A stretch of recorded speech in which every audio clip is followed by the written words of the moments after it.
Thank you all for coming.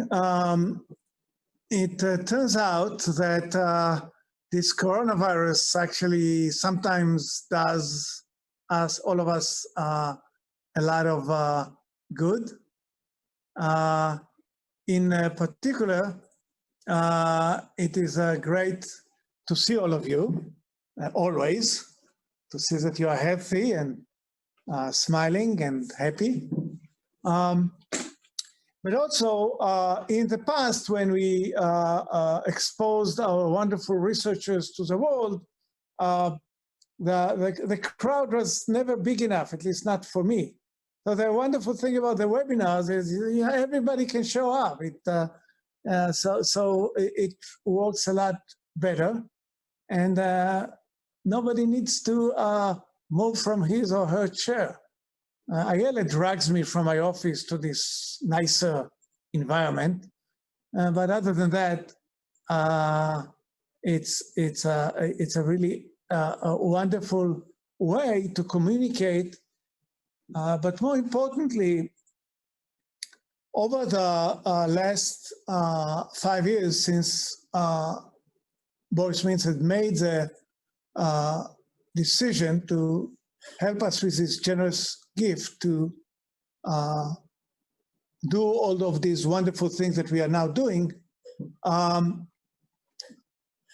we've been quite successful. We have had some serious successes that we're proud of, and we want to show off. We want to share these with the world. So today we have gathered here to share these wonderful things that we have done together. But since the Institute is always mostly engaged, as it should be, with global challenges, I've asked two significant new, highly placed scholars at Tel Aviv University to talk about two different challenges that the university is facing. And therefore, I've asked Professor Milet Shamir to talk about how do you manage and how do you move forward with international activities when the skies are closed and there are so many other challenges in terms of moving people around and making people meet. And then I've asked Liat Kishon Rabin, our new Dean of Innovation in Teaching, to talk about this new challenge of teaching online. So since I see that Milet has joined us, I will, I should just, on a personal note, you know, Milet has helped us so much in the last 2 or 3 months since she took office. And just a huge thank you, Milet, for being exactly what you are. And please take the floor. Thank you, Itai. Thank you for these words, and thank you for the opportunity to address this audience and to join you in celebrating what I understand is now the 6th year of activities at the Boris Mintz Institute. It's really impressive. I guess what I would like to talk a little bit more than the actual day-to-day challenges of internationalizing the university during the COVID-19 crisis is to try to explain what the vision is behind internationalizing the university and what it is that we see as our goal and why we're so eager to internationalize the university at this point. These seem like self-evident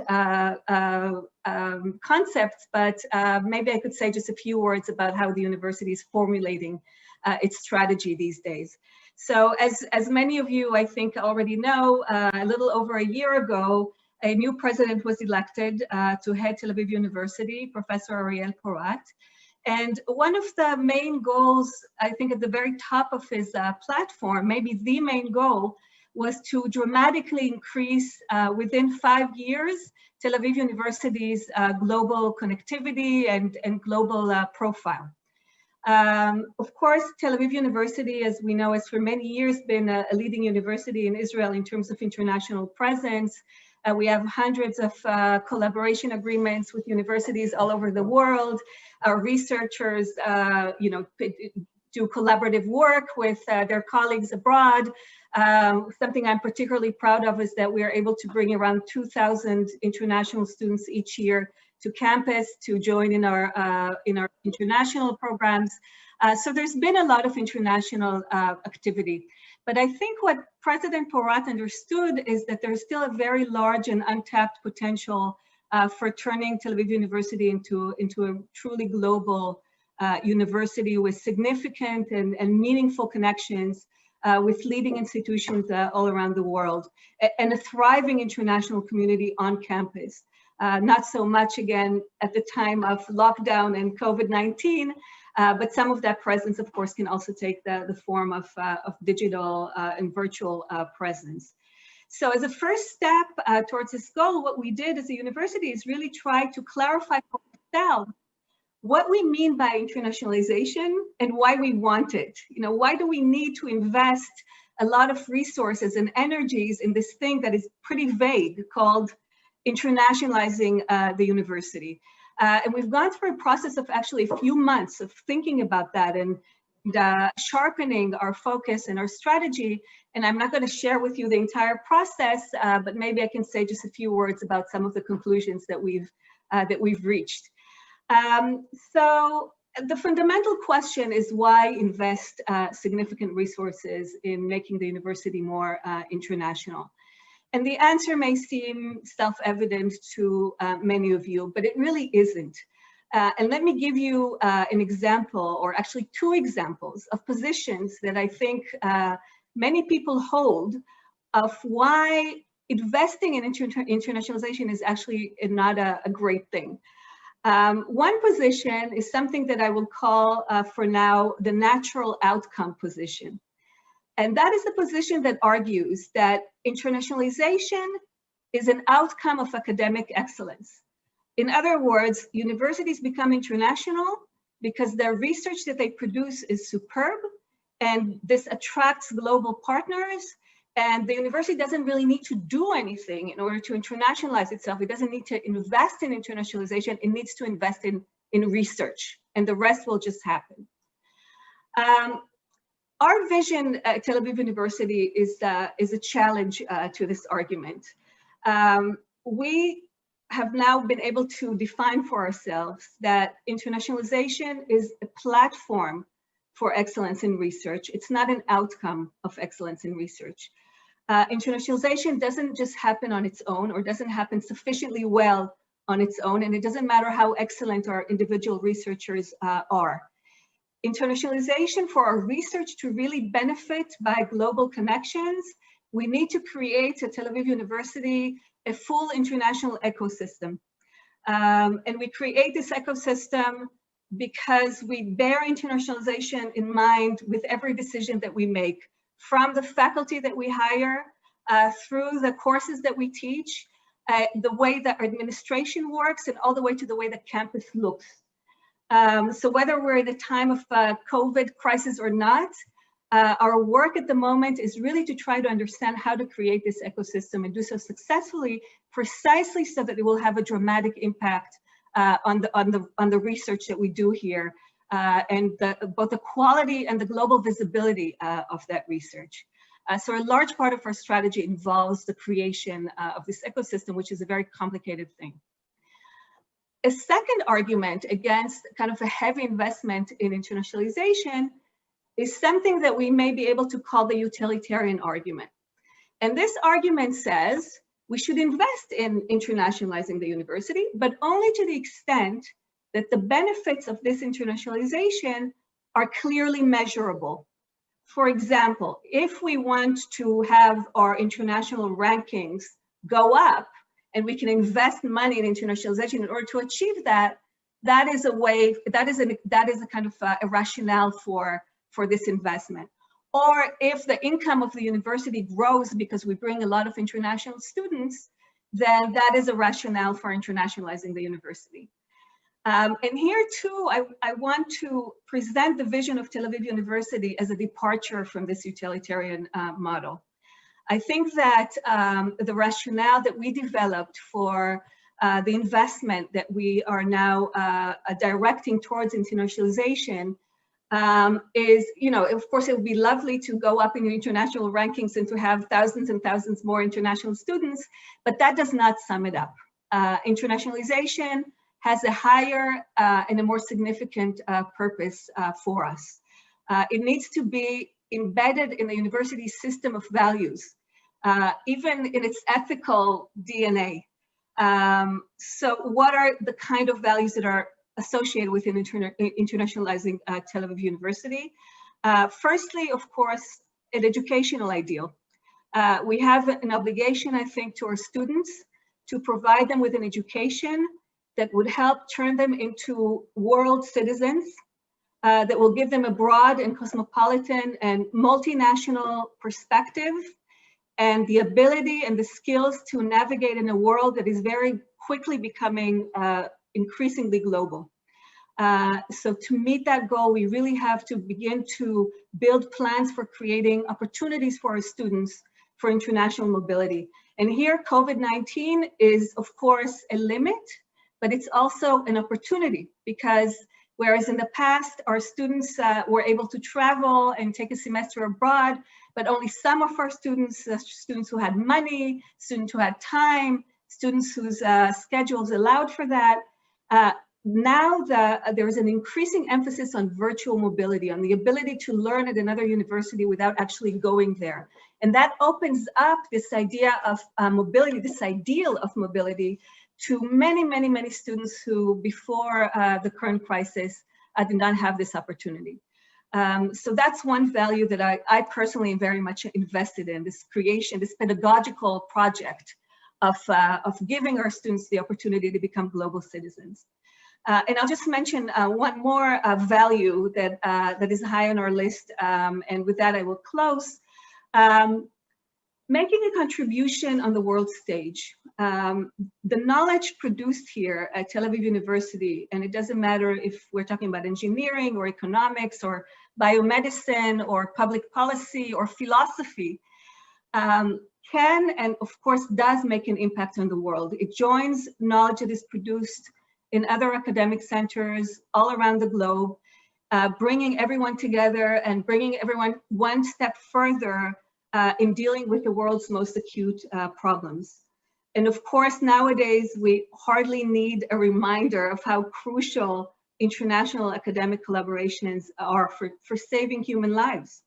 The university needs to kind of actively encourage this kind of international collaboration and to have contribution to the world's well-being set as one of its primary goals. And of course, this is also where the Boris Mintz Institute comes in with its mission to bring positive change to the world. The Boris Mintz Institute and the leadership of this institute they're so deeply committed to internationalization. I see them as really key players in our strategy in the next few years to international Tel Aviv University. So I congratulate the Institute for everything that it has already achieved. And I very much look forward to a future of us working together to promote Tel Aviv University as a global university, and to do so for all the right reasons, to promote excellence in research, to equip our students with tools that they need to thrive in the world, and to make a real contribution to solving the world's problems. So thank you very much. Thank you so much, Milet. We really appreciate your contribution. And we really appreciate working with you on a daily basis. Thank you. Liat, are you on? I'm not sure I see. Yes, I'm on. Okay, so Liat, I just should say that Liat has taken upon herself the impossible task of turning Tel Aviv into an online university in 3 weeks with no resources. So this is literally, you're looking at as a magic. And I asked Liat to talk to us a little bit about the challenge and how she deals with it. Thank you, Liat, for joining us. First of all, hello, everybody. It's really nice to see you all and meet you all. For me, it's the first time I meet the Boyce Institute and this distinguished faculty here. I come actually from the Faculty of Medicine. I used to head the School of Health Professions. So for me, being here with you is a first time, actually. And also thank you for your warm introduction. Although, Itai, I have to admit, the magic will be only when things will actually happen, and we're really trying very hard to make them happen. It's true that this position is totally new. For those who know or don't know, Tel Aviv University is considered, let's say, a relatively old university in Israel terms. The Hebrew University was first, but Tel Aviv University is from the 60s. And being as such, and also being the biggest in terms of the number of students, 30,000 students, it's considered, as someone told me, a heavy ship. And as such, changing things in a heavy ship is not obvious. It takes a lot, especially where people have old habits, and changing habits is something that is not an easy thing to do. You know, even if somebody change our cheese or piece of cheese from one place for another, we're already on our back feet, especially if you're a researcher. And for many, many, many years, we've been always told that we only can get promoted if we have come up with great ideas, think out of the box, publish, get grants, be international. All these things are wonderful. And yet the teaching part was left somewhat behind. The last few years, there was a little bit more about the teaching, and that's a lot of it was probably economical, because there was a lot of competition from the colleges, from other universities. We were all trying to get to the same students, and maybe there was a little bit more emphasis on that. Truthfully, this position came out, I guess, less than a year ago. And I was offered it actually before Corona days, before the COVID-19 days. And at first, when it was offered to me, I was thinking, why would somebody from the health professions would be able to or be interested in a job like this? And it turned out that it's actually a multifaceted answer, but it gives you an idea how this question is actually more relevant to everybody, regardless of what they do. I actually come from the research areas where we try to develop the brain, the human brain from a baby. How does it develop the language? How does it develop the auditory system? How they both interrelate? And we know that learning skills is something that requires a lot of engagement from the baby, from the infant, not explicit engagement, but a lot of practice and engagement. And this is a learning skill. And when you think about learning in terms of students, true that for many years we thought that, we knew that universities had the position and had the role of disseminating knowledge and also making knowledge, creating knowledge via research. But with all the technology that's going on these days, it's clear that that part of the university, the dissemination of knowledge, is not unique to the university. You can do it through any mobile phone. Children are doing it much. Everything I ask in 2 seconds, my younger kids already have the answers. There's no need in that sense to actually study at the university. So one of our goals is to understand now what is the added value of the university, and more importantly, actually what kind of a student and a being or a person in this world we would like it to be, in order to engage to all the wonderful thing the Boris Mintz Institute is doing, and anything else that promotes us to be a better place for the future. And for me, being a good learner and having good learning skills is very close to also being a good researcher. it's true that not every good researcher has the charisma and can take after him, engage students to listen to him. But I really do believe that if you are a good student in terms of the way you think and you can instill these skills in a student, he will become a better researcher and will be able to develop things and create things, think out of the box. And really the sky's the limit in that sense. So when I did accept the job, I said, wow, this is a wonderful opportunity. I guess little did I know how difficult this is going to be on one hand. On the other hand, a lot of things happened on the way that actually made me be an optimist. One thing is not something good that happened, and that's obviously the COVID-19 that kind of really accelerated things. And if previously, and I was one of them, I admit, I thought I would retire before ever going on Zoom in order to teach, things turned around, and I was the first one that had to make these changes. So that definitely accelerated things. And what happened is that we went from regular frontal teaching as an old school, relatively old school in Israel, where we teach only in class and nobody can replace a teacher and so forth and so forth. Over one night, we had to go on Zoom and actually present our presentations and do whatever we can. I come from a school where there's a lot of other courses that are not necessarily frontal. There's also labs, there's also clinical placements. So a lot of these things we had to be creative and come with some kind of an alternative. And it turns out that there is an alternative. The other thing that made me a little bit more optimistic is the fact that I found a very open-minded staff, the senior staff members, that I thought that would be much hesitant to make the change. And after the first leap that they did last semester, they were actually eager to make this change. So at this point, there are a few challenges that we're facing.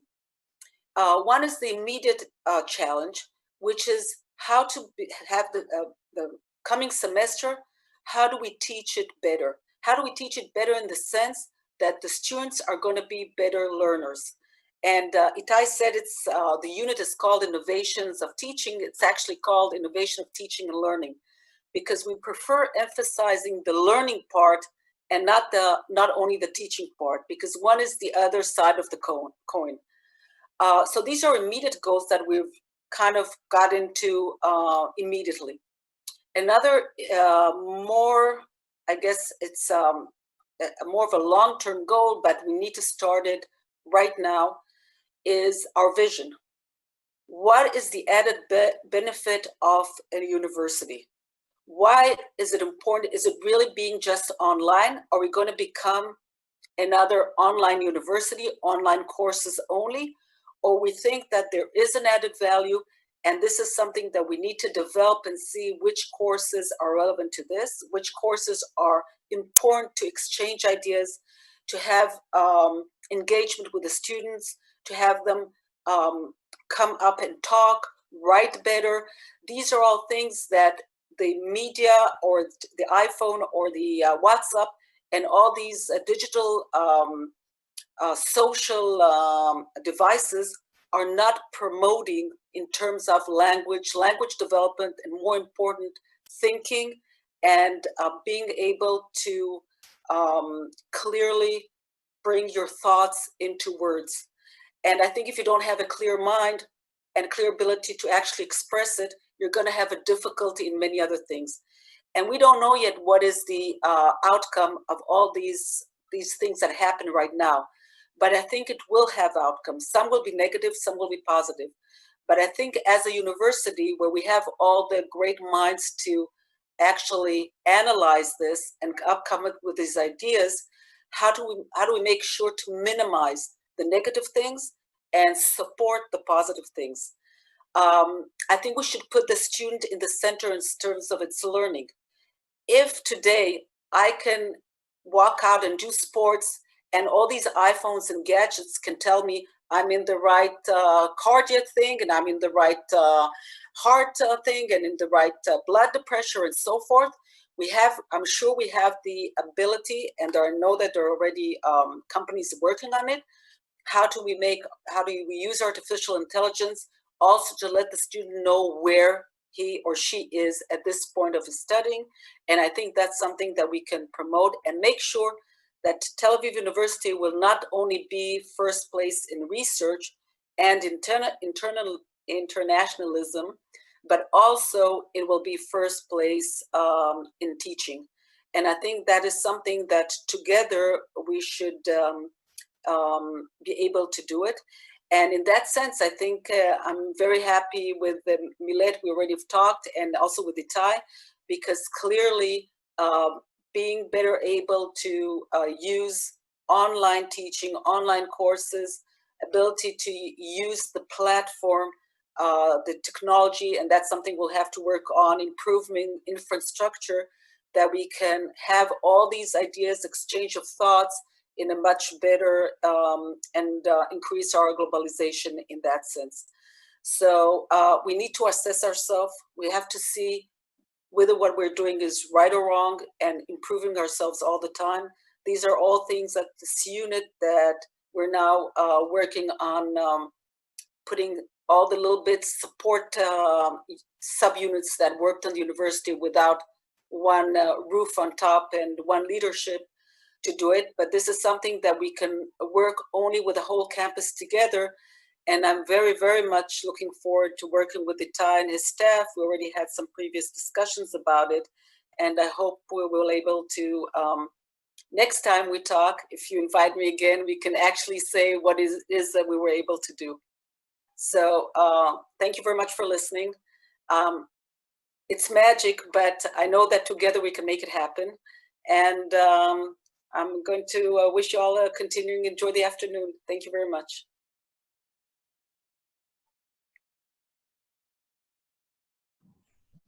Thank you so much, Liat. I said it's magic. I just want to say a couple more words, and then I'll turn it over to the young generation.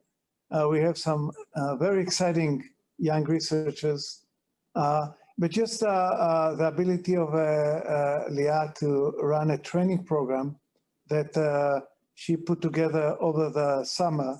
It was just wonderful to kind of do this kind of learning by doing.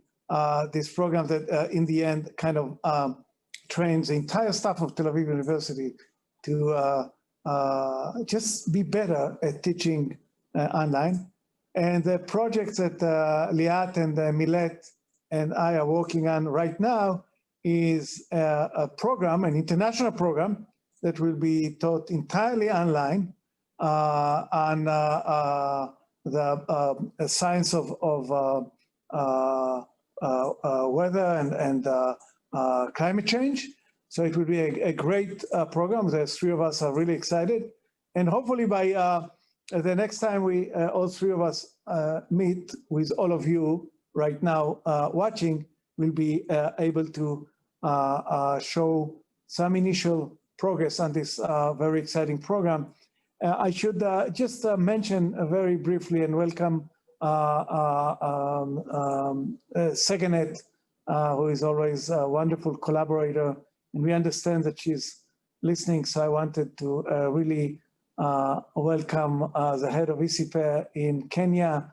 It is always so exciting to have you with us. And now, with no further ado, I will turn the floor to Eve, who will actually moderate the discussion of the four young scholars that will now talk. Three young recruits that have just began to receive support from the Institute.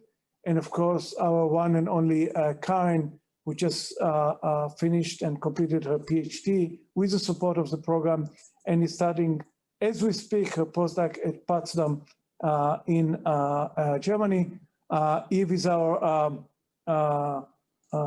second year PhD student that you all know. So thank you very much, Liat, and thank you very much, Milet. And Eve, please take the floor. Thank you. Thank you so much. Thank you everyone for joining us today at this 2020 Boris Smith Institute webinar.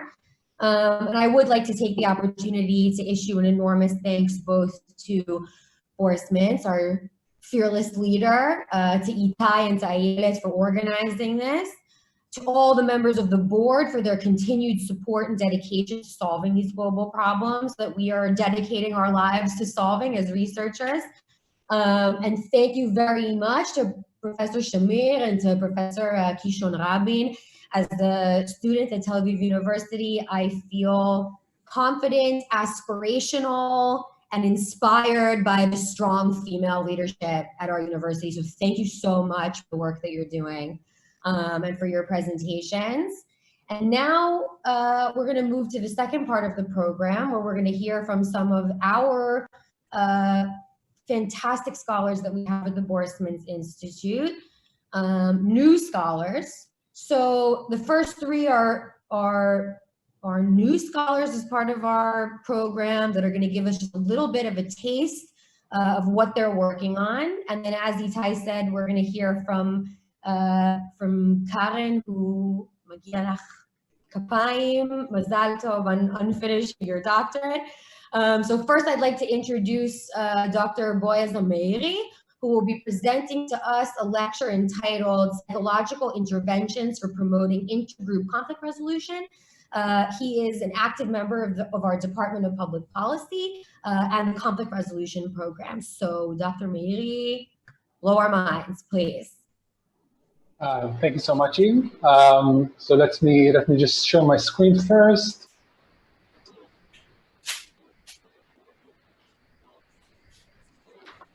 Okay. So hello, everybody. My name is Boaz Meiri. I'm a new researcher in the Boris Mintz Institute and a new faculty member at the Evans Program in Conflict Resolution and Mediation at Tel Aviv University. I'm very happy to be here, very happy to meet you all, albeit virtually. And I'm very happy for this opportunity to tell you a little bit about my research in the past few years. So in 2016, the Colombian government and the leadership of the FARC guerrilla movement signed a peace deal to end an internal conflict that has claimed the lives of nearly 250,000 people since its inception in the 1950s. However, when the treaty was presented to the Colombians in the national referendum, it was rejected by a margin of less than 0.5%, or specifically around 50,000 votes among more than 13 million votes cast, leaving Colombia on the brink of peace, but with uncertainty surrounding a potential end to the conflict. Indeed, despite considerable diplomatic efforts with political elites to achieve peace, the populace remains worried. Thus, while one potential resolution to internal conflicts is through diplomatic efforts by political leaders, even if political leaders broker a peace deal, without the support of the populace, peace may be difficult to institute and maintain. So the events in Colombia exemplify the main two research questions that I focus on in my research. First, what are the different psychological barriers to attitude change and conflict resolution? Or in other words, why was it the case that even though a peace deal was reached in Colombia, many Colombians actually rejected it? And two, how can we take psychological knowledge and develop psychological interventions to address these barriers and promote better intergroup relations and conflict resolution? So today I'd like to give you a broad overview of my research and then talk in some more depth about one research I've been involved in the past couple of years, a research that started during my postdoc at the University of Pennsylvania. So just as a broad introduction, research on attitude change for the past approximately 100 years clearly indicates that changing attitudes is a major challenge that intensifies when the attitudes in questions have moral or ideological foundations or are related to individuals' identities. So these can be, for example, attitudes towards contentious issues such as abortion, global warming, gender roles, eating meat, etc. Such attitudes are sometimes called frozen, which means that it is very hard to change them with information that tries to challenge them. I'd also like to argue that contexts of violent and prolonged conflict, sometimes called intractable in the literature, pose an even more difficult challenge, as attitudes toward the conflict and the enemy are actually learned from a very early age, even from the day we were born, actually, through various socialization channels such as schools and the media. And violent events that happen constantly reinforced these held attitudes throughout the years of the conflict. In context of such intergroup or intractable conflicts, these frozen attitudes, in essence, maintain the conflict and the intergroup hostility. These attitudes in this context can be, for example, the perception that we are moral while the other side is immoral, that we are the true victims while the other side just tries to harm us, that we only strive for peace while the other side is not a real partner for peace. During war or violence, these attitudes are adaptive and functional, as they can help individuals cope with the tremendous psychological hardship that is the result of the conflict. However, when there's a real opportunity for peace, as was in Colombia, these attitudes become a barrier for peace since they are frozen and lead to biased information processing. So the bottom line of this is that a major challenge that practitioners and academics face is to try to unfreeze these barriers and lead to openness to new alternative information regarding the conflict, regarding the enemy, or regarding the in-group. So from the extensive research that was done on psychological barriers, mostly in Stanford by Lee Ross and colleagues, and in Israel by Dani Bartal, Eran Halperin and colleagues, I'll briefly state two examples from my own contribution. First, together with Dani Bartal and other colleagues, I studied self-censorship, an important social phenomenon that has great importance in context of intergroup conflicts because it blocks free flow of information that can show the conflict in a different light, shed light on different atrocities, and expose injustices. In this research, I examined different contextual and individual variables that affect the willingness to self-censorship, and also what are the consequences of actually engaging in self-censorship. In a more recent line of work, together with Emil Bruneau and Samantha Moorberg at the University of Pennsylvania, we examined the notion of meta-perceptions, or how I think others think of me. And we found that negative meta-perceptions are associated with more hostile attitudes in various contexts all over the world, and importantly, that these meta-perceptions are much more negative than the perceptions are in reality. So for example, in one study, we found that both Democrats and Republicans think that the other side is at least twice as much more prejudiced toward them than they actually are. As mentioned, the second question that interests me is about interventions and how we can take the psychological knowledge on barriers such as meta-perception, such as self-censorship, and use that in order to develop interventions that can unfreeze attitudes and promote attitude change and conflict resolution. In the past few years, I've been involved in research that assess different types of interventions, but today I'd like to give you just a couple of examples. I'd argue that my main contribution to the literature on intervention is an approach that I developed during my PhD together with Dani Bartal and Eran Halperin. We termed paradoxical thinking. Briefly, in a nutshell, differently than most interventions that attempt to persuade individuals using inconsistent information, paradoxical thinking is actually the attempt to change beliefs and attitudes using messages that are consistent or congruent with the held beliefs and attitudes of the person we're trying to change his or her attitudes. But these messages are provided in an amplified, exaggerated, or sometimes even an absurd manner. And this should hopefully get individuals to realize the absurdity in their held beliefs and attitudes or the absurdity in the current situation. This intervention was found to be effective in promoting unfreezing and more openness, and more positive intergroup attitudes, especially among the more resistant individuals or individuals who are more adamant in their held beliefs and attitudes. It was also examined in various contexts, mostly in the Israeli-Palestinian conflict, but also in other contexts, such as Germans' attitudes toward Muslim asylum seekers. The second approach I've been working on, starting more recently during my postdoc, is debiasing or correcting misperceptions in general and meta-perceptions in particular. In one research I was involved in, we showed that a semester-long intergroup contact between Muslims from the Middle East and North Africa and non-Muslim Americans over an online platform significantly reduces negative meta-perceptions among both Muslim and American participants. So now I'd like to go into some more depth in another debiasing project I've been working on for the past couple of years that I believe exemplifies nicely how knowledge about barriers to conflict resolution can feed directly into an intervention to develop a more effective intervention. This project is in collaboration with Emil Bruneau from the University of Pennsylvania, Andres Casas, a Colombian researcher, and Noor Kteili from Northwestern. As I said at the beginning, after years of extremely violent conflict, the Colombian society rejected in a referendum a peace deal signed by the Colombian government and the leadership of the FARC. So the first goal of this research was trying to understand what are the beliefs and attitudes Colombians hold toward FARC that are particularly relevant to their opposition to the peace process. So we adapted an approach from communication studies to the domain of conflict resolution by first conducting and filming a set of semi-structured interviews with members of the Colombian public, you can see here in the background, to identify common concerns about FARC ex-combatants. We identified from these interviews a set of negative conflict-related beliefs about FARC, which included, most notably, the belief that FARC members are unwilling and unable to reintegrate in the Colombian society and give up violence.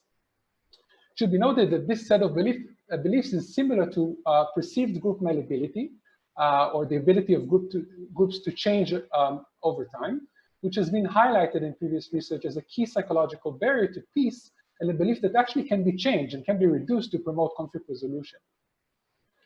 Based on these interviews, we conducted a survey among a large sample of Colombians and found that indeed there is high endorsement of these beliefs and that they are highly positively correlated with participants' dehumanization of FARC ex-combatants and negatively correlated with willingness to support the peace process and policies that aim to help ex-combatants reintegrate in the Colombian society. So based on these findings, we decided to develop an intervention that targets this specific set of beliefs. So to develop this media intervention, we established a collaboration with Colombian filmmakers. Together, we interviewed FARC members at the demobilization camp in Antioquia, a region in Colombia that experienced some of the most intense fighting over the course of the conflict. To create realistic and engaging media interventions, we interviewed demobilized FARC members on camera. We designed interview questions that would allow FARC members to express their thoughts about the set of beliefs we aim to target. Specifically in this case, about the willingness and ability to reintegrate in the Colombian society and give up violence. To counter potential resistance to disinformation by Colombians, we also interviewed Colombians from the neighboring town and village, the police maintaining the cordon around the camp, and members of NGOs who work in the camp. So now let's see a short segment of this intervention.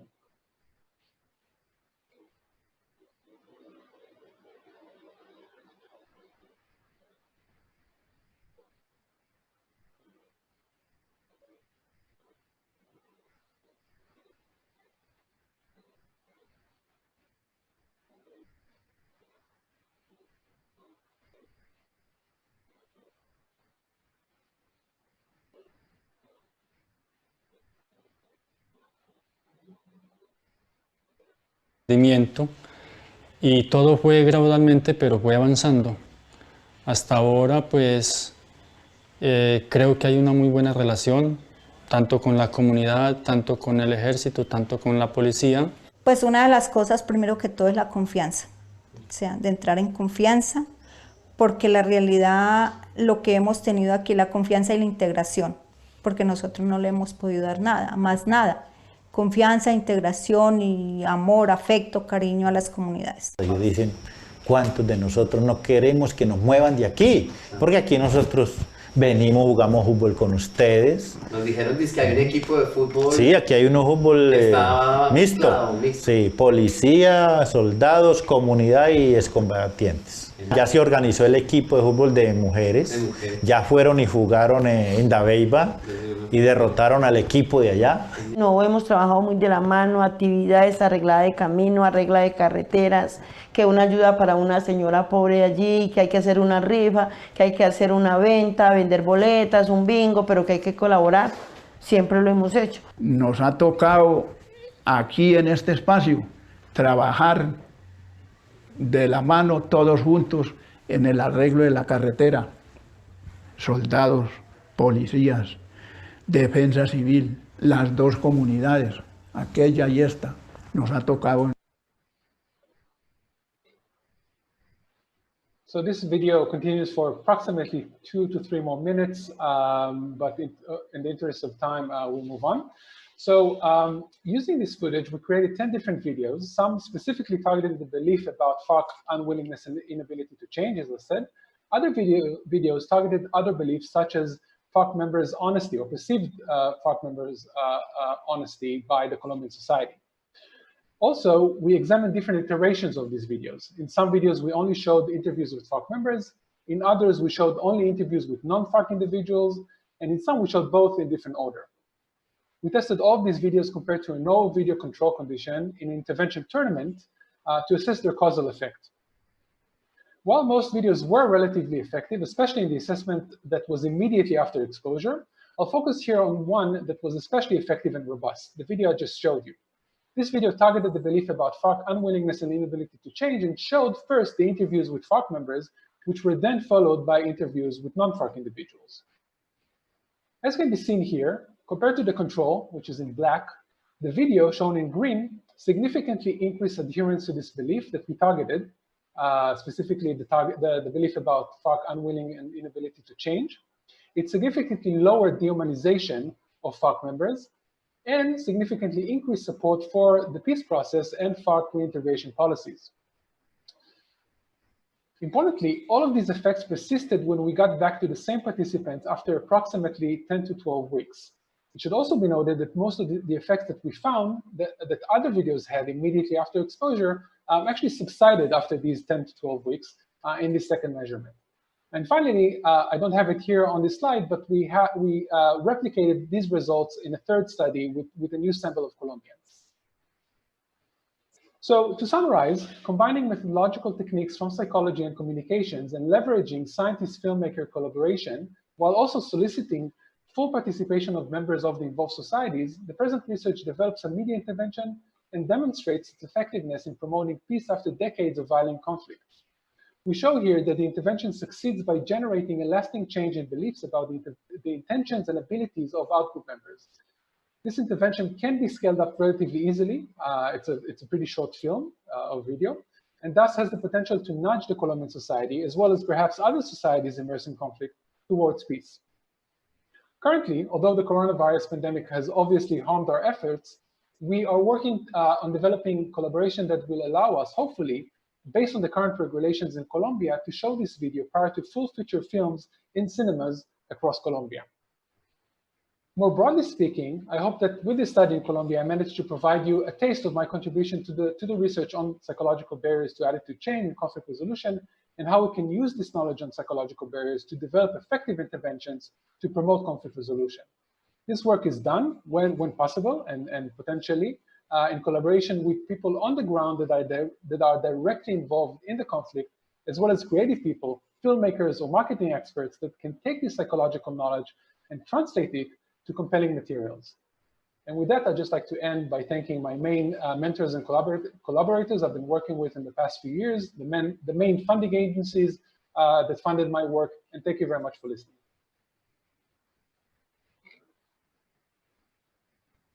Thank you so much, Dr. Amiri, for that extremely, again, inspiring and optimistic presentation, especially in the face of increasing global polarization on a domestic level and on an international level. I certainly hope that we can use your findings to push the world in a more positive and collaborative direction. So thank you for your hard work and for your very inspiring lecture. Thank you. Our next presenter comes to the Boris Mintz Institute from the School of Economics. So I'd like to welcome Dr. Oren Danieli with a lecture titled Outside Options in the Labor Market. Dr. Danieli. Hi. With us. There you are. Take it away. Hi. Hello, everyone. Thank you very much for having me here. It's actually great that we're doing this online because here it's morning in Princeton, and I'm glad that I can still join you. Let me share my screen.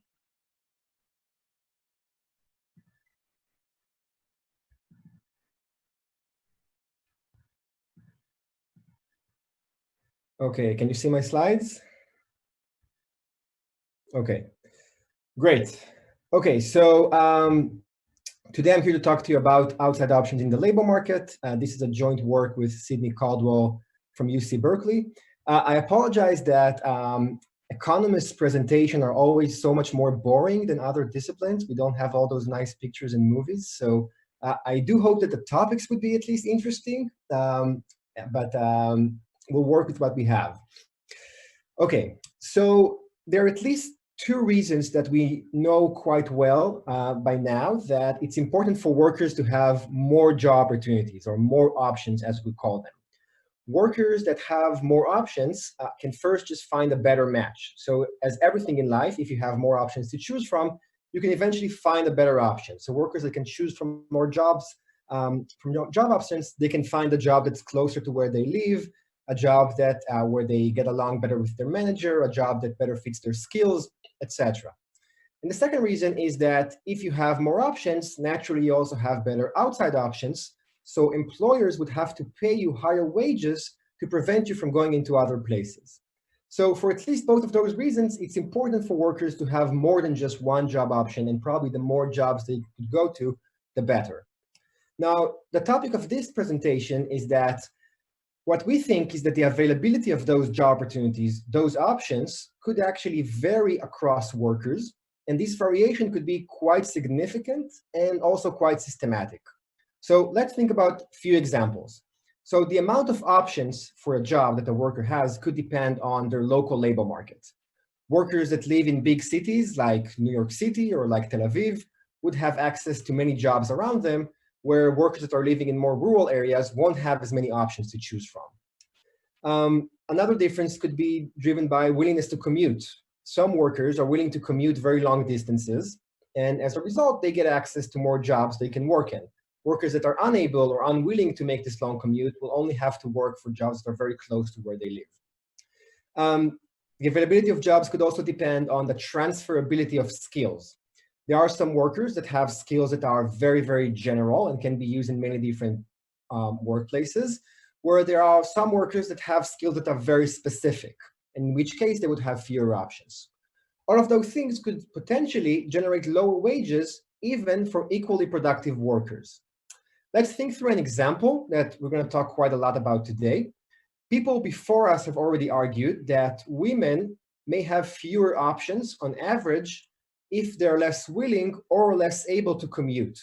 So if this is true, and women are basically looking for jobs in a smaller geographical area, what this means is that first, women would find on average worse jobs because they have fewer options to choose from.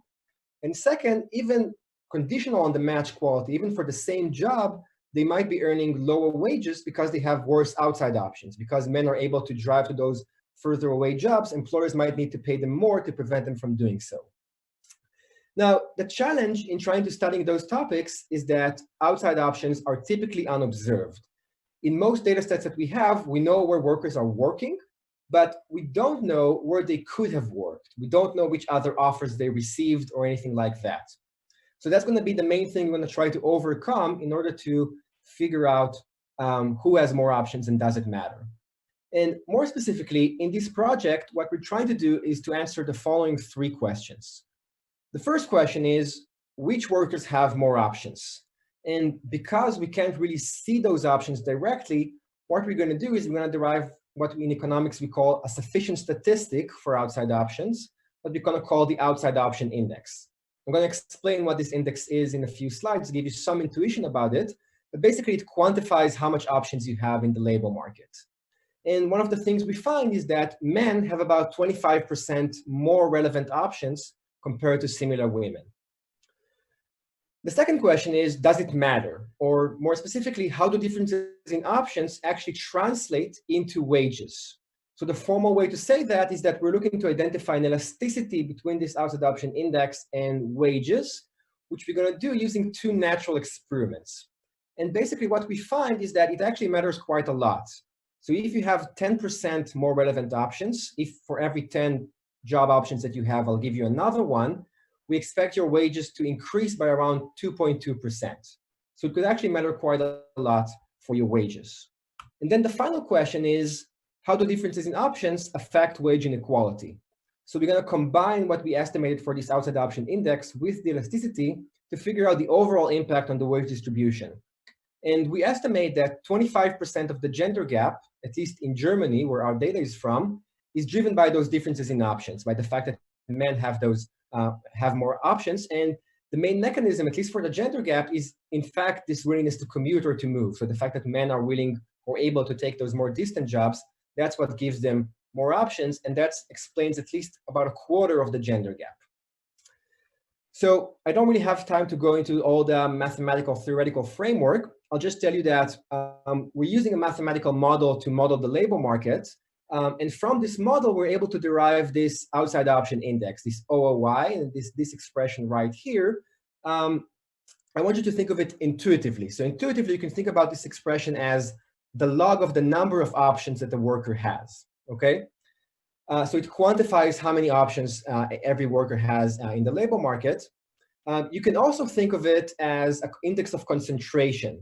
So many times in different industries, we measure how concentrated is the cell phone industry, how concentrated is the supermarket industry, etc. So we actually measure a concentration in the labor market on all observable dimensions at once. So what it means is that if workers that look like you, and by look like you, I mean similar age, from similar places in Germany, similar education, similar training. So if workers that look like you tend to be very concentrated, and they could be concentrated in a specific industry, or they could be concentrated in a specific location, or they could be concentrated only in jobs that don't require them to take night shifts. The more concentrated the workers are, the fewer options they actually have. Or vice versa, if workers are highly dispersed, they can be in every occupation, in every industry, in every location, then we can learn they have a lot of options, and this outside option index is going to be high. So basically what this outside option index is measuring is two main things. The first is the worker flexibility, how much the worker is able to do things like commuting to more distant jobs or work in different occupations. So how flexible they are in taking different jobs.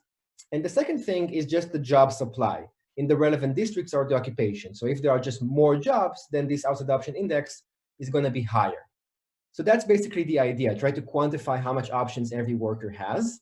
We're estimating this using a data from Germany. It's what we call linked employer-employee data. We can see both the workers and their employees.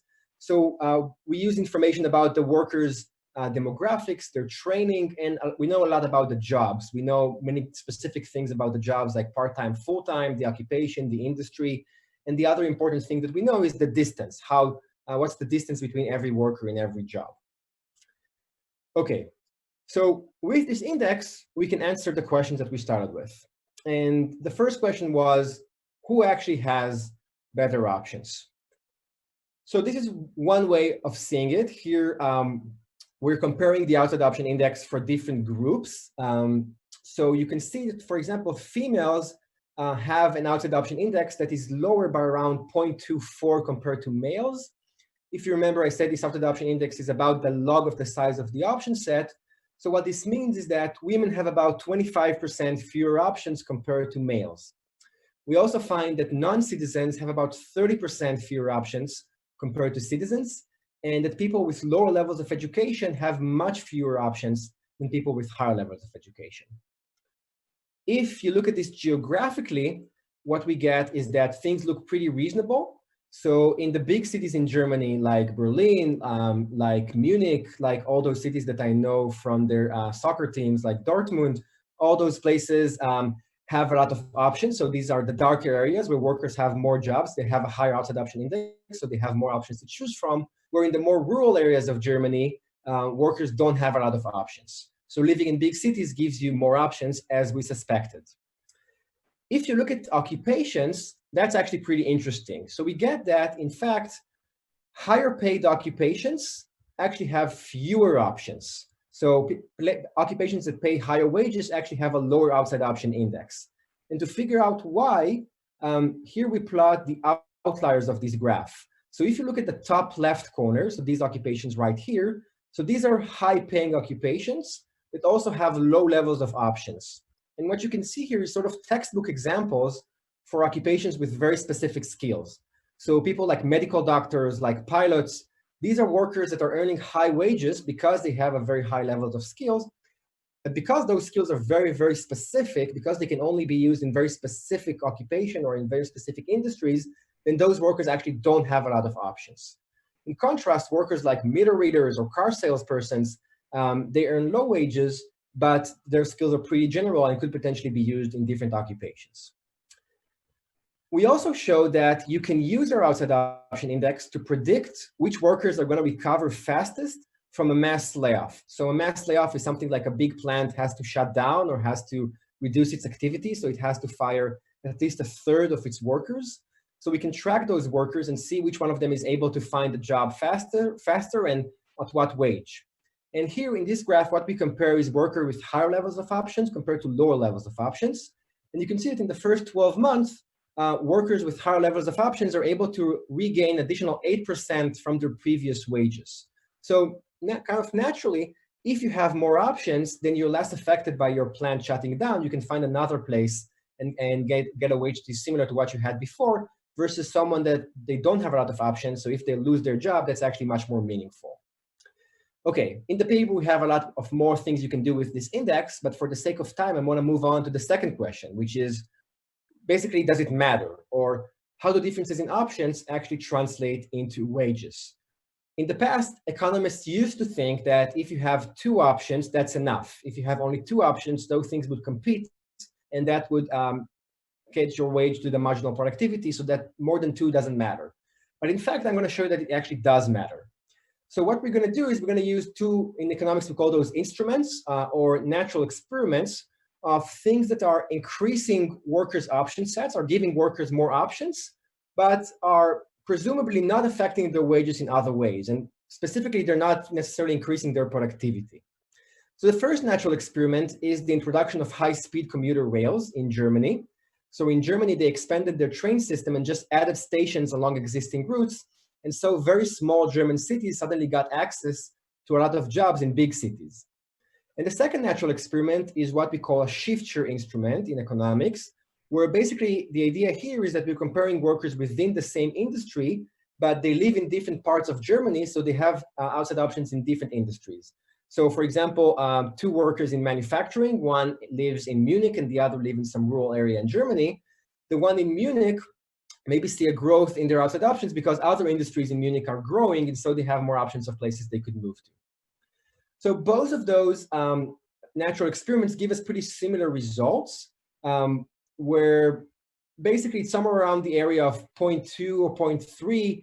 So something like 10% more options translate to about 2.5% higher wages. So it does mean quite a lot. So intuitively, if instead of having 10 job opportunities, now you have 11 job opportunities, we think this would mean that you would get a wage that is about 2 to 3% higher. So it does matter. Okay, and the final question is, how do differences in options actually affect wage inequality? So we're going to take the estimates of who has better options and combine this with the estimates of how much does it matter for wages and do the math of what's the overall impact overall. So these are just some basic facts on inequality in Germany, what we call in economics the wage premium. So the wage premium for being a male is 19 log points, about 19%. So males in Germany are earning about 19% higher wages compared to similar females. And similarly, citizens are earning about 9% higher wages, and people with higher levels of education are earning around 20–30% higher levels of wages. Now, the part in red is the part that we can explain with our outside option index. So from the gender gap, from the full 19% gap, 5%, which is about a quarter of the overall gap, is because men have more options than women. So the math here is pretty simple. So if men have about 25% more options than females, and 10% more options means 2% higher wages, you do the math and you get that men should be earning around 5% higher wages than women just because they have more options. So it's not the only reason for the gender gap. There's still all those other reasons why men are earning higher wages compared to women, but it's still a substantial portion out of it. It also explains substantial portions out of why citizens are earning higher wages and why people with higher levels of education are earning higher wages and why people in big cities are earning higher wages. So it does matter for inequality. Then we, of course, ask why. Why, in fact, women have fewer options? And there could be multiple explanations for it. But in fact, there's only one explanation that seems to be particularly important, and maybe even the only explanation. And that's the gap that's being driven by those differences in commute. So without going into the details, I'll tell you that if you do the math of what would happen if men and women would have the same ability to drive longer distances, you get that this would close the gender gap by around 6%, which is even more than the full gap that we estimated that's related to differences in options. So basically, if men and women had the same ability to take more distant jobs, either to drive there or to even move for a more distant location, then what we would get that a quarter of the gender gap in Germany would be eliminated. So we can reduce the gender gap by 1/4. Okay, so that's about it. So this project basically shows you which workers have better outside options. They tend to be males, German citizens, urban residents. It shows that it matters for wages. So 10% more options increases wages by around 2.2%. It actually explains some big portions of wage inequality. It explains about a quarter of the gender gap. It also explained about 20% of the returns to higher education. So it does seem to be a pretty meaningful thing in thinking about inequality. That's it. Well, thank you so much, Dr. Danieri, for that presentation. It certainly is calming in terms of the building of the light rail in Tel Aviv and the future options that we will have for working after the construction is done, God knows when. But very, very important work, especially as we are kind of aiming towards policy solutions that do close the gender gap and create more equity and equality for everyone, citizens or not. So thank you so much for that research. Very, very stimulating. And welcome to the Boris Mintz Institute. We are very happy to have you. Thank you. And so with that, we will move on to our third presentation by Dr. Yitzhak Sasson, who we have had the pleasure of hosting at the Boris Mintz Institute before. And he's going to be speaking to us about the changing locus of lifespan inequality in the United States. He comes to us from the fields of sociology and anthropology. And so welcome, Dr. Sasson. Very much looking forward to your lecture. Thank you, Ian. First, I'd like to thank Dr. Boris Mintz and the Boris Mintz Institute for supporting my demography lab. Just recently joined the Institute. And today I'd like to give you a taste of part of the research that goes on in my lab. And this is something that I've been working on for quite a few years, and I'm slowly published quite a lot about the more technical aspects and more empirical aspects of what I'm going to show you today. But today I'd like to move slowly toward maybe speculating and hypothesizing about what are the underlying social causes of the trends that I'm going to show you. So just like my previous talk, I'd like to begin with a big historical exposition.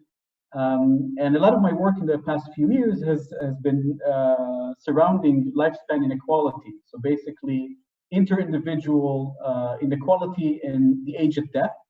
And in this case, the figure that I'm showing you here, these are data from the Human Mortality Database. It has about 20 countries, mostly high-income countries, and dating back about 2 centuries. And what we see here is basically the Gini index or the Gini coefficient. Just like we can measure the Gini of income inequality, we can also use the same index to measure inequality in age of death.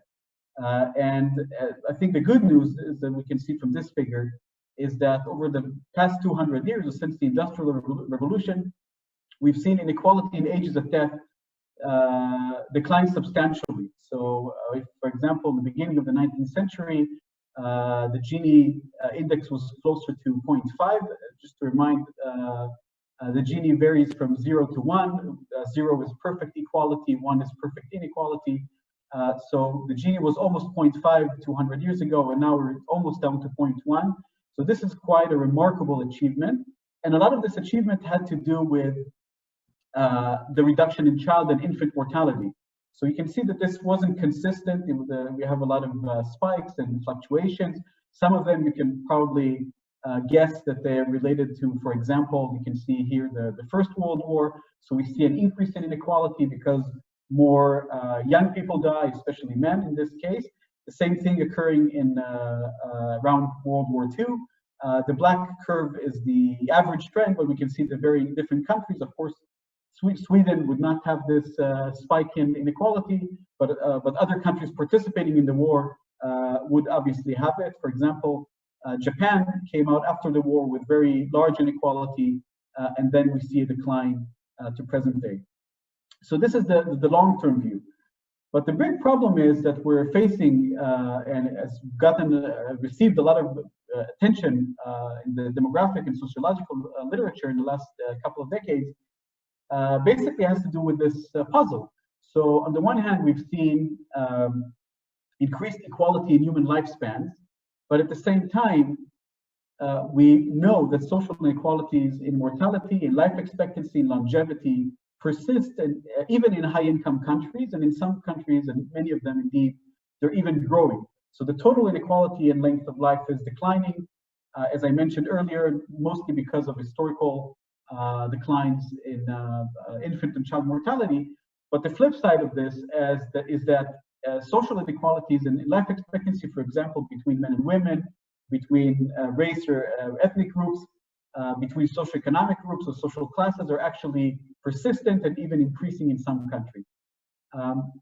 And the sort of the line of reasoning that I would like to advance here is that mortality inequalities often mirror other dimensions of social inequality, and especially the ones that I mentioned, although there are many other dimensions. But being a sociologist, I will focus on class, social class, gender, and race. But of course, you can think of many other social determinants of health and mortality that are not included here and possibly becoming increasingly important. For example, nativity, if you look at migrant mortality and so on. So this project, or what I'm going to show you today, is basically part of a project that aims at understanding how these social inequalities in length of life have changed over time. And I would like to again adopt a big picture view of these trends and maybe build up on the previous research that I've done. So I think I showed this slide in the last webinar as well, but today I'd like to focus particularly on this result here. And again, this is actually pulling together several different studies. Some of them are my own, some of them are by colleagues. But what we're finding here, this is basically on the y-axis, we see the gap in life expectancy between the high and low education groups. It could be college educated versus high school educated, for example. The definitions vary a little bit from country to country. But roughly, if we look at the gap in life expectancy, we see that it increased in the last 50 years for both men and women. And surprisingly, it increased in a variety of very different countries. So we can see the US and Finland and Spain and Israel, and there are many other countries that I just, in the interest of time, I won't show you. But countries with seemingly very different sociopolitical contexts still have the same overall trend toward increasing inequality, in this case by education, but we can think of education as a marker of socioeconomic status, or SES. And then to convince you that this is not only, a lot of times I give these talks and people tell me, well, you focus on the US and the US is exceptional, the notorious American exceptionalism. But then a couple of years ago, with some colleagues, we published this paper in Science that basically replicates these results and shows roughly the same trend in Finland, which is one of the most egalitarian welfare states today, has a very low, for example, income inequality and so on. And here we see pretty much the same image, not as bad as the US, but we see the gap is growing between education groups, between occupational classes, between income quantiles or quintiles. And this is quintile, there's a typo here. But so we see this basically in every country that we look at these high income countries, and we see the same trend across multiple markers of socioeconomic status. Now, this is where a lot of studies end, including my own. But then if you look at the flip side and you look at, for example, gender inequality and race inequality, mostly in the US, but other countries as well, you find a very different trend. So here I'm showing you again from those 17 countries, high income countries from the Human Mortality Database. These are the different countries, and the red curve is the average trend across all of these countries. And here we see the female advantage in life expectancy. So basically how many years on average women live more than men. And we see that obviously, this is not news for anyone here, but women tend to live longer than men on average. But the interesting thing is that we see a lot of variation between countries, but quite surprisingly, all of those countries seem to have moved in the same direction. So in the 50s, we had roughly or very maybe low inequality. Then it goes up, the female advantage increases. roughly until the 70s and 80s. Then it starts declining and reaches the same levels as the 1950s. We can break it down by country, but we don't have the time. But for example, in English-speaking countries, this decline started earlier in the late 60s in the UK, and early in the mid-70s in the US and Canada. We see it in continental Europe in the 80s. But roughly, this is moving in concert. So we see this increase in inequality by gender and then a decline. I'll give you maybe one reason for this, although I'm not going to be focusing a lot on this figure here, is that about half of this decline in the gap is because of smoking behavior. So basically, men have, if in the 1950s, about roughly 50% of male cohorts would have had smoked in these countries, and very low proportion of women. We've seen over time that men on average smoke less, and women smoking prevalence increases. So they caught up with men almost, and this is partly behind this gap, but it doesn't account for all of it. But roughly, we see this hump-shaped curve that is pretty much shared by all countries in spite of their differences. Now I'm going to focus only in the US because this is where we see the white and black gap in life expectancy at birth. It still exists, it's very persistent, but there's a positive note that we've seen since it peaked around 1989 at about 7-year difference between whites and blacks. So basically, we're showing here a 7-year advantage in white life expectancy compared to non-Hispanic blacks. It declined by about 50% by 2014. So just to recap, we've seen an increase in inequality based on SES, but decline in inequality based on gender and race, at least in the US. The question is, so I showed you these descriptive trends, or descriptive findings, but the question is, can we maybe formalize this or pursue this more rigorously? This is exactly what I've done here in this project with colleague Iñaki Perlmuñer from the Center for Demographic Studies in Barcelona, where I spent part of my sabbatical last fall. And we've came up with this decomposition. I won't get into the details. It turns out that it is quite a messy and mathematically intractable problem to decompose the Gini or the Thiel index or other indices of inequality. Some of them are additive, but once you try to decompose it to multiple factors, it becomes mathematically intractable, or sometimes it's very sensitive to the ordering of categories, but this is a lot of methodological detail. But for now, I will just focus on this very simple decomposition that we've developed that only for now looks at between group variation in life expectancy.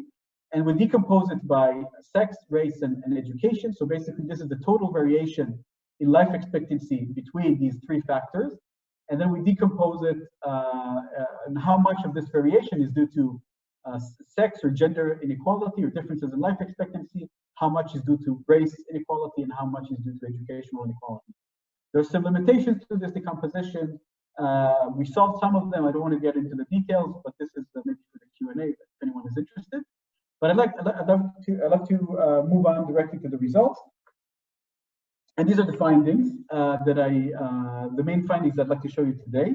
And I think this is, in less than 30 years, we've seen quite a dramatic shift in the determinants of inequality in length of life in the United States. And again, this is just focusing in the US, but we have plans to replicate this in other countries, such as Finland, such as Spain, hopefully Israel as well as other countries.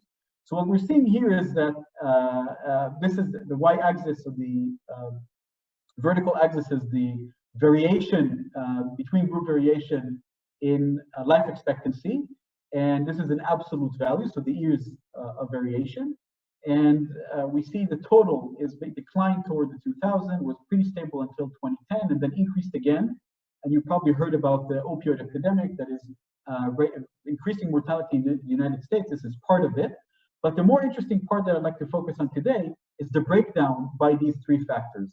So if in 1990, 61% of the total variation in those factors in life expectancy was attributed to gender differences, and about 27% was due to race, and slightly less than 12% was due to education. Fast forward 27 years to 2017, and here we're seeing that only 30% is due to sex, so still quite substantial, but declined by about half. The race gap actually accounts for 3% of the inequality in life expectancy, and about 2/3 are attributed to SES. In this case, I'm measuring SES via educational attainment. So this is quite a remarkable shift. And of course, you can think about other confounders, other explanations that some people have. For example, the changing educational composition and so on. Again, I don't want to get into the technical details, but we actually fixed the population shares in the average between these two periods. So this is actually net of the compositional change in education and so on. Again, we can reserve some of that for the Q&A. So now I'd like to discuss possible explanations. I think part of what we all know, we've witnessed the gender revolution, famously by Paula England and other, obviously, scholars, that have shown that in recent decades there's been reduced gender differentiation, at least in education and work. I would add the masculinization of women's health behaviors. As I mentioned earlier, women have caught up with men, for example, in terms of smoking. So smoking has become predominantly class-based rather than gender-based. We can, I think, maybe attribute some of it to the declining significance of race. This is a highly controversial book from 1978, but I don't want to emphasize, spend too much time on this. I'd like to actually focus on the SES part, which is becoming the dominant or primary predictor of longevity. And here I would like to take a broader overview of the social political context, and I'm trying to, maybe you can help me with this, but I'm trying to think of recent frameworks to think about this, and I found two very interesting ones. One of them is Milanovic, Branko Milanovic, the famous economist, who published Capitalism Alone last year, and the other one is Michael Sandel with The Tyranny of Merit, and I think this is how I would like to tie this, or this, for me, ties to what we're seeing in terms of inequality and mortality. But basically what Milanovic is saying, that unlike previous forms of capitalism since the 1980s in the US, but in other countries as well, we've seen the emergence of liberal meritocratic capitalism that has three attributes that are quite different from previous forms of capitalism. One is that the capital-rich individuals are now also labor-rich. This is Piketty's super managers, the rise of super managers. So they also have higher human capital. So these are not just the capital of the Marxian capitalists, they're actually professionals, managers who work and also have capital income. The second attribute is assortative mating. We see positive correlation between partners' education and earnings, but both of them are working as opposed to the past. And maybe most importantly, we see higher intergenerational transmission of wealth, income, and human capital due to rising costs of education and reduced taxation on inheritance and so on. So these factors combined contribute to increase in income inequality and under the semblance of a meritocracy. And basically, I will finish with this slide. So how is this related to mortality? So I think I've been thinking about this from the viewpoint of maybe on the meritocracy and unmeritocracy and longevity. And I'm thinking that we live in an era that definitely economically and politically is subscribed largely to this idea of merit. And Michael Sandel recently published a book, The Tyranny of Merit. He writes about the meritocratic hubris. He says the relentless emphasis in creating a fair meritocracy in which social positions reflect effort and talent has a corrosive effect on the way in which we interpret our success or lack of it. So I think the same winner-takes-all mentality has increasingly shaped health policies since the 1980s, and there's been some research on that have placed greater emphasis on personal choices and resources. So increasingly, it's not just our income that is based on how well we perform in the market, but it is also our health and eventually mortality. So I call this the emergence of a so-called meritocracy of longevity, but of course we're thinking here of meritocracy as a very contentious term under these two frameworks. So this is basically where this project is now. And in the next steps, we would like to replicate this in other countries, explore interaction effects between those three components, and think of the implications for distributive justice. But I think maybe a final note is that, as I said, under the guise of meritocracy, there is a moral value attached to it. So people who live longer are actually, it's considered today as something that is perhaps morally just, because they have earned it in a certain way, their income, their education, their health lifestyle, so they deserve it. Unlike previous forms of inequality that have been very difficult to justify.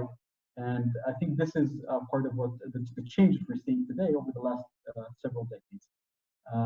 So again, my collaborators, and thank you for listening.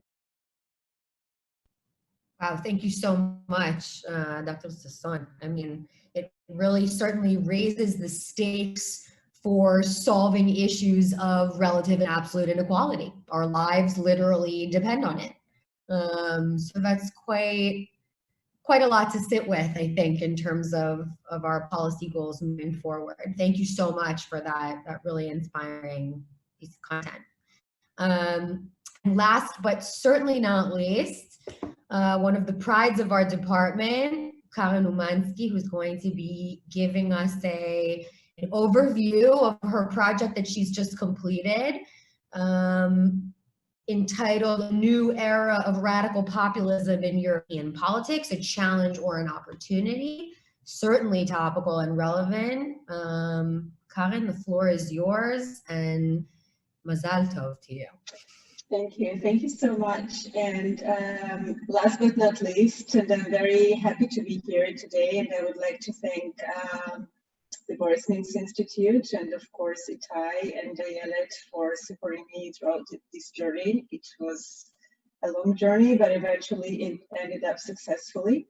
And just let me share my screen for a second. Okay. Perfect.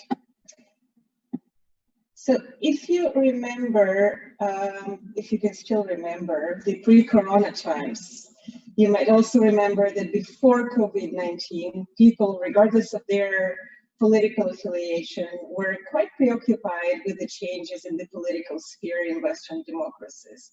A new type of parties and politicians were gaining more and more attention, and some referred to these new political actors as populist or called them radicalists. Others just claimed that there is nothing radical about them and they're just the new mainstream.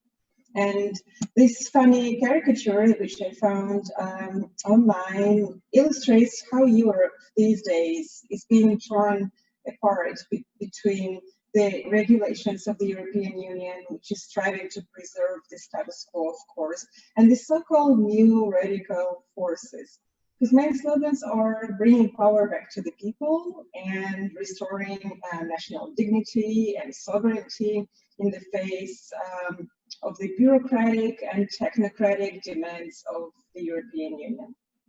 And of course, the European Union is blamed for choosing corporate neoliberal interests over the representation of the common people.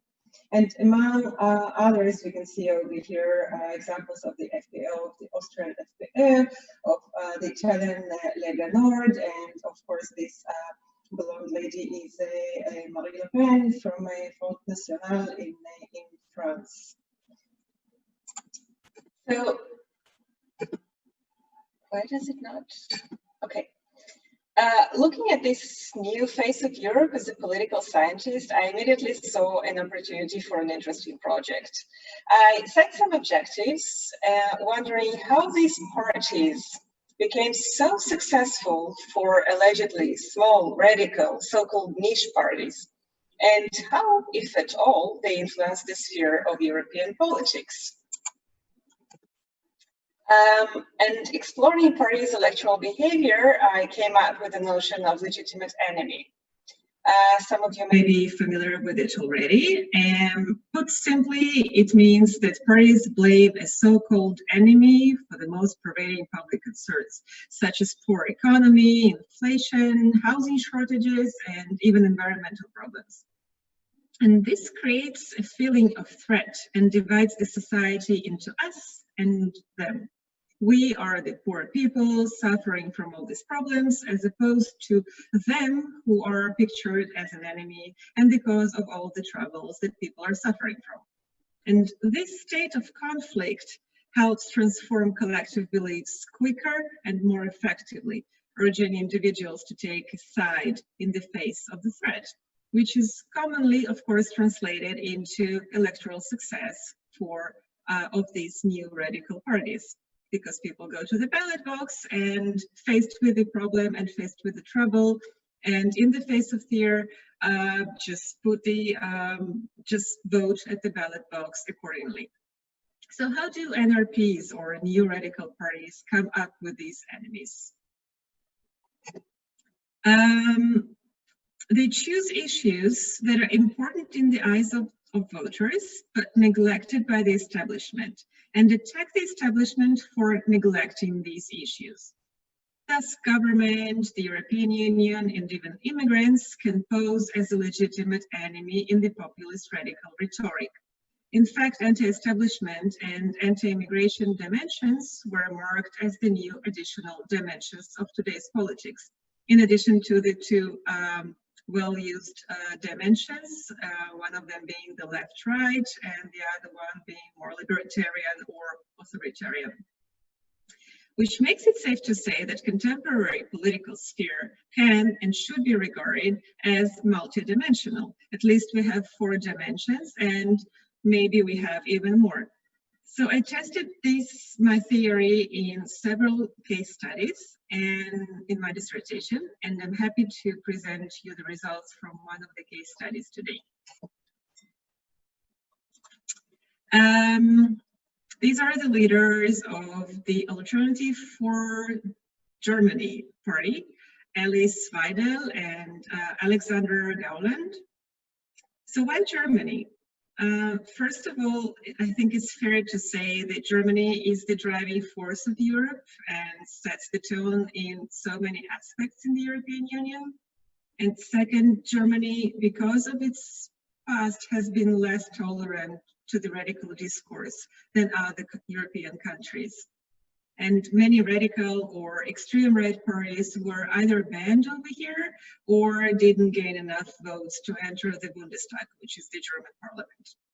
So it was quite interesting to see if and how a new radical right party became the 3rd largest party in the German parliament in 2017. And finally, on a personal note, I happen to live in Germany now, as you have heard already, and it is particularly interesting to follow the topic of my research from such a short distance. So let's have a look. The AfD, or Alternative for Germany, für Deutschland, started just a few months before the 2013 German election. And it started as an anti-Euro single-issue party. But it made a very interesting and sharp turn in its ideology in 2017, which in my view contributed to its success. Failing to meet the electoral threshold in 2013, it became the 3rd largest party in the Bundestag following the 2017 election. Over here we can see that the success of the AfD was partially at the expense of the support, the decreasing support for CDU, for the center-right CDU, and for the center-left SPD. Over here we have the Christian Democrats, and over here we have the Social Democrats, of course.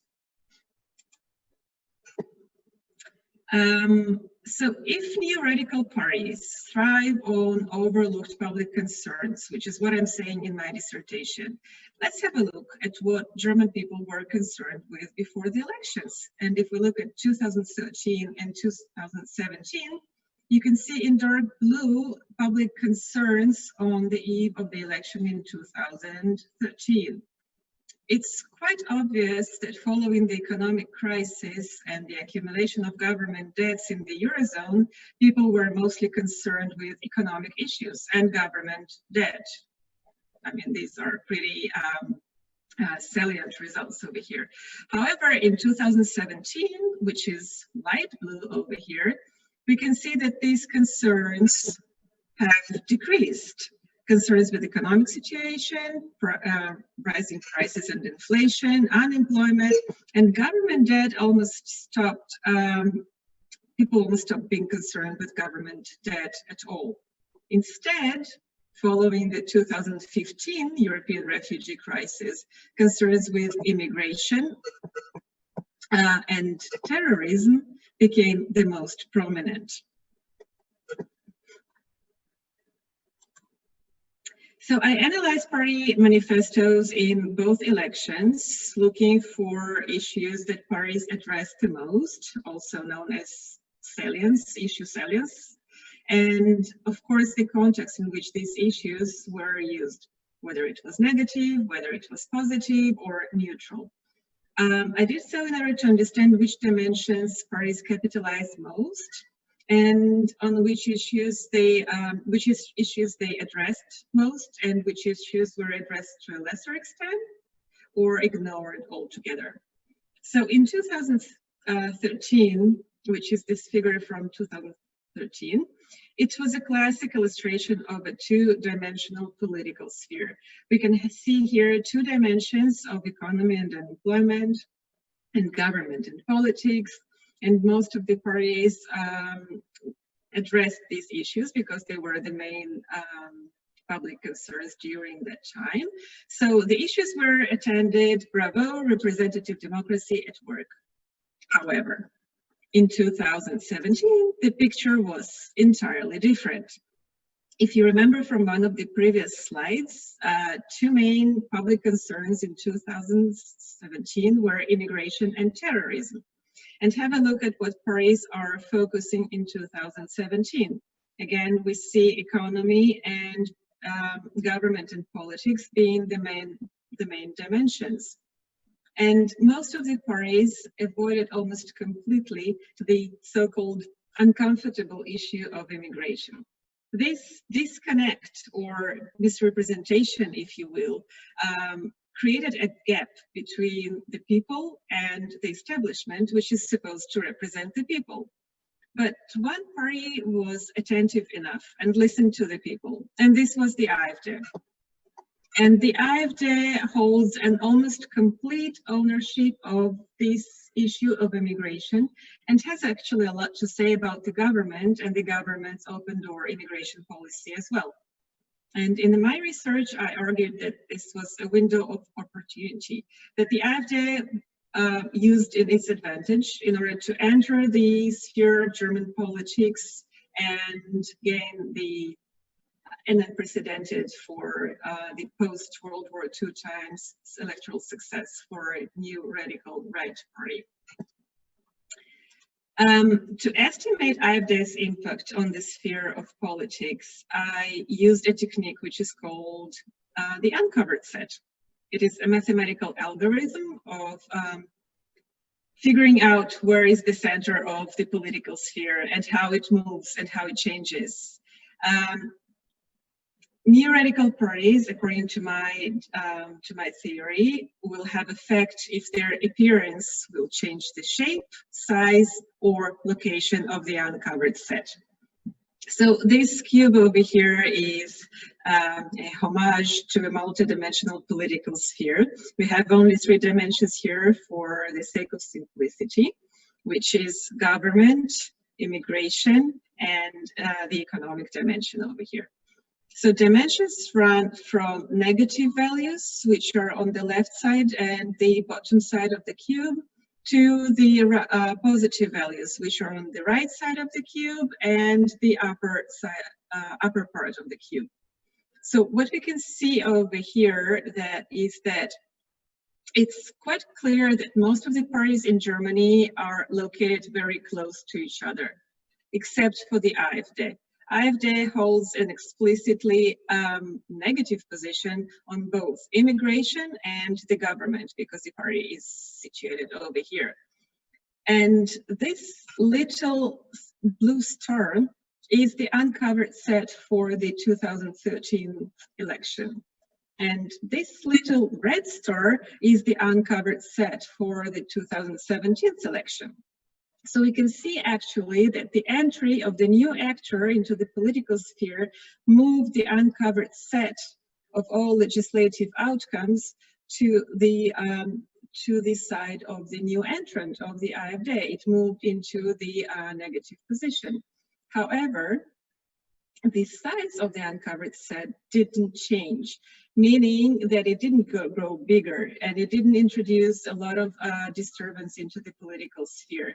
And this was because the two main parties that I talked about before, the CDU and the SPD, the Social Democrats and the Christian Democrats, have a very strong hold of the political sphere in Germany, and they managed to contain actually this radical right outburst, if we put it this way. And if we have a look at the shifts in parties' position, which is also quite an interesting thing over here, it's quite clear that most of the parties not only didn't change their position in a more negative direction, on the contrary, many of them have become more pro-immigration, leaving the AfD alone in the negative zone. So how popular is AfD today?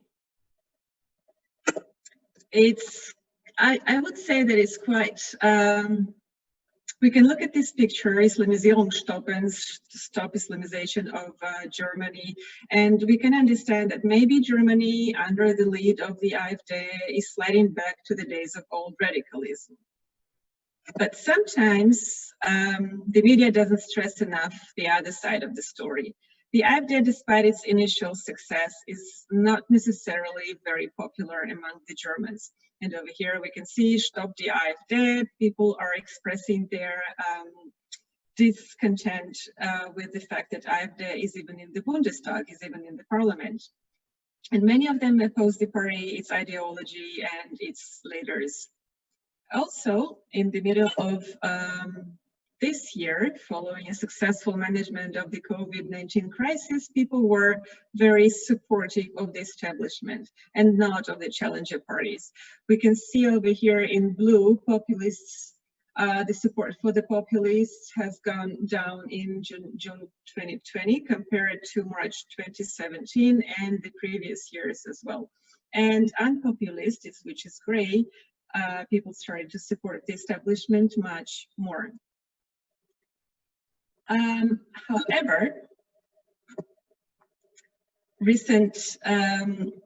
recently we have had over here these so-called hygiene demonstrations.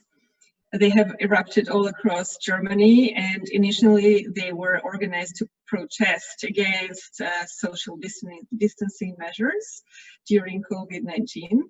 And they also drew an unlikely mixture of groups, from anti-immigration extremists to right-wing populists and even conspiracy theorists to leftists and anti-capitalist protesters. People just were fed up with the COVID-19 and the social distancing measures. But what is interesting that while, as they say, cleanliness is next to godliness, hygiene was ideologically instrumentalized from an everyday notion of cleanliness to deeming unhygienic the poor, the foreigners, or other people that society wanted to exclude. So it was a norms of exclusion of the unwanted out groups. And these kinds of metaphorical distortions are, of course, quite familiar. We are familiar with them pretty well.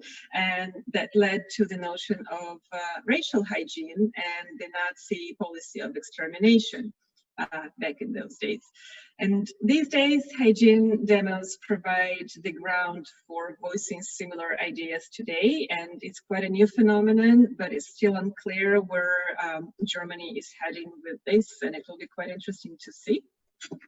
And finally, last but not least, the title of my presentation was A New Era of Radical Politics in Europe, a Challenge or an Opportunity, and I feel like I owe you an answer to the question. So in my opinion, the new politics definitely challenges the new liberal aspect of democracy and the Western and liberal point of view that has dominated the European discourse since the 1970s. However, since many liberal elites have become so technocratic and bureaucratic and estranged to the voice of the people, it seems that populism has become a legitimate, although oftentimes illiberal, response to undemocratic liberalism. And the recent area of politics is a wake-up call for democratic societies, a call for listening to the people and attending to their needs, in my opinion. So thank you so much for listening, and if we have time for Q&A, I'm happy to answer any questions. Thank you so much. That extremely important analysis. I would love to hear what you have to say about what's going on in the United States as well. These trends are certainly global and really need to be unpacked. So thank you so much for that. And again, congratulations to you. Thank you. And I guess in the 10 minutes or so that we have left, we can open up some questions from our presenters, from our audience, from the board. If you want to throw your questions into the chat or into the Q&A, I'm happy to read them aloud to the presenters. And if anyone would like to make any closing statements, I invite you to do so. So I'll wait to see if questions come into the chat and we'll start rattling them off. Other than that, Itai, is there anything that you'd like to add? Well, I would just like to give a second for anyone who wants to raise a question, and if not, I will make some concluding remarks. So I will count till 15.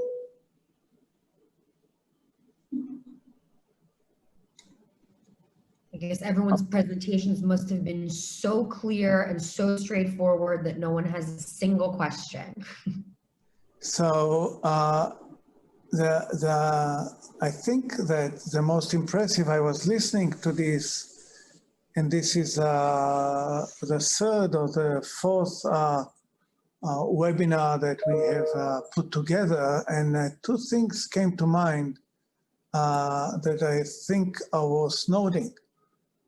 For one, I really think that we should congratulate Boris Mintz and the entire organization for having such remarkable researchers of such different fields showing up again and again and again in these webinars. And this is exceptional. I want those who listen to us to appreciate the fact that this is exceptional. For a research institute to have such an impact on so many fields, so many exceptional researchers like we heard today and in previous webinars, this is, I believe, quite an achievement, and I think it owes a lot to the vision that Boris Mintz came to us at the outset, and the structure that we put around his vision by his inspiration. It is quite amazing how much we got covered in such a short period of time. The second thing that comes to mind is, going back to Karen's title and switching it to coronavirus, and the reason why I always remain optimistic is the coronavirus or COVID-19 has really challenged our lives in more ways than anyone could imagine, and the effect, the negative effect that it has had, will remain with us for many years. But going back to Alex Pesov's comment on the thing that will change and how they will or may change, previous discussions that we had earlier today, there is an enormous opportunity coming with this enormous tragedy. And in particular, this ability to put these webinars where Oren Danieli joins us from Princeton and Karen from Berlin, and so many individuals are able to attend and watch, including Sekenet Kalimu from Nairobi. That is something that, just like Liat Kishon Rabin mentioned earlier, overnight, all of a sudden, the meetings of the institutes that were usually reserved exclusively to those who could make the trip to Tel Aviv, could make their way into this small gathering room where I sit right now, and the numbers would be several dozens at best. All of a sudden, we can join forces from Princeton and Berlin and Tel Aviv, and of course Boris Mintz himself, who sits in London, and Pesov, who sits in Moscow, and all the members of our board that are everywhere, in Montenegro, in Washington, D.C., and so many other places, Armenia and others. This is actually a new world where intellectual and research conversations can also take place in such ease across continents and oceans, and the audience can enjoy them and get what we've seen today, which are really cutting-edge research happening as we speak. We always, I used to go into classrooms and tell my students, when I give you an article to read, the research was done anywhere between 3 or 4 years ago. If I send you to read a book, it was made probably 10 years ago. And now all of a sudden we can really open, and the website of the Institute is always open, and these things always show up, and people can see this research by Boaz and Itzhak or Karen, that they completed. Karen completed these last slides 4 weeks ago.